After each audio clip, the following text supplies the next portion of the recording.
வணக்கம். இன்னைக்கு நம்ம பார்க்க போற சமையல் என்னன்னு பாத்தீங்கன்னா ரொம்ப சிம்பிளான டேஸ்டியான ஒரு முட்டை கிரேவி எப்படி செய்யலாம்ங்கறத பார்க்கலாம். இட்லி, தோசை, சப்பாத்தி, பரோட்டா எல்லாத்துக்குமே அட்டகாசமா இருக்கும்.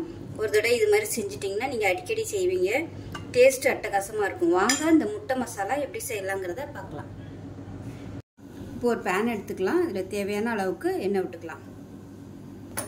இப்போ எண்ணெய் நல்லா சூடாயிருச்சு. மீடியம் சைஸா ஒரு பெரிய வெங்காயம் நீளமா நறுக்குனதை சேர்த்துக்கலாம். இது கூடவே ஒரு 3 பச்சை மிளகாய், நல்ல பெரிய பச்சை மிளகாயா சும்மா பாதியா இந்த சைஸுக்கு கட் பண்ணியிருக்கேன், அதையும் சேர்த்துக்கலாம். வெங்காயம் நல்லா பொன்னிறமாக வதங்கணும், அந்த அளவுக்கு வதக்கிக்கலாம். இப்போ பாருங்கள், வெங்காயம் நல்லா கொஞ்சம் கோல்டன் கலரில் வர ஆரம்பிக்குது. இந்த ஸ்டேஜில் நல்லா 1 டீஸ்பூன் அளவுக்கு இஞ்சி பூண்டு பேஸ்ட்டு அரைச்சதை சேர்த்துக்கலாம். சேர்த்துட்டு பச்சை வாசனை போக வதக்கி விட்டுக்கலாம். இப்போ இஞ்சி பூண்டு பேஸ்ட்டு நல்லா வதங்கி பச்சை வாசனை போயிருச்சு. இந்த ஸ்டேஜில் பொடியெல்லாம் சேர்த்துக்கலாம்.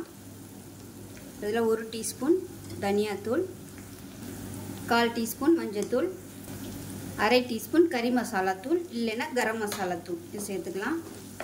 இப்போ இது கூடவே மிளகுத்தூள் சேர்த்துக்கலாம். ஒரு 1/4 டீஸ்பூன் போல் சேர்த்துக்கலாம். இப்போ இதையும் சேர்த்து நல்லா எண்ணெயில் வதக்கி விட்டுக்கலாம். இப்போ இது எல்லாத்தையுமே நல்லா வதக்கியாச்சு. இந்த ஸ்டேஜில் மெஷரிங் கப்பில் 1 கப் அளவுக்கு காய்ச்சி ஆற வச்ச பால் சேர்த்துக்கலாம். சேர்த்துட்டு நல்லா கலந்து விட்டுடலாம்.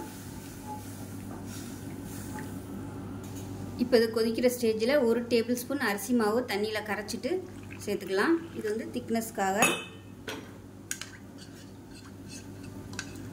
நல்லா கலந்து விட்டுட்டு சேர்த்துக்கலாம். இதோட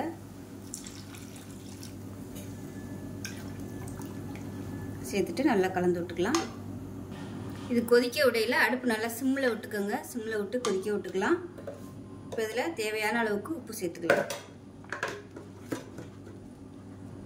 இப்போ இந்த ஸ்டேஜில் காஞ்ச வெந்தயக்கீரை நல்லா கையில் நசுக்கி விட்டுட்டு சேர்த்துக்கோங்க. இது வந்து நல்ல ஒரு ஃப்ளேவர் கொடுக்கும்.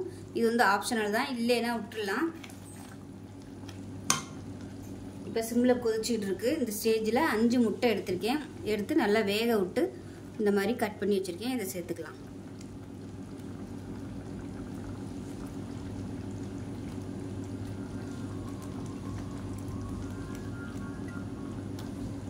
சேர்த்து நல்லா கலந்து விட்டுட்டு சிம்மில் 1 நிமிஷம் அப்படியே விட்டுடலாம். இந்த ஸ்டேஜில் உப்பு செக் பண்ணி பார்த்துட்டு தேவைப்பட்டால் நீங்கள் உப்பு சேர்த்துக்கலாம். நல்லா சிம்மில் அப்படியே எண்ணெய் பிரிஞ்சு வரட்டும். இதுக்கு வந்து பால் ஊற்றையில் நல்லா ஆற வச்ச பால் சேர்த்துக்கோங்க, இல்லைன்னா திரிஞ்சிரும். நல்லா காய்ச்சிட்டு சேர்க்கும்போது தெரியாது. டேஸ்ட்டு சூப்பராக இருக்கும். சப்பாத்திக்கெலாம் தொட்டு சாப்பிட்றதுக்கு, தோசைக்கு கூட தொட்டு சாப்பிட்லாம், நல்லாயிருக்கும்.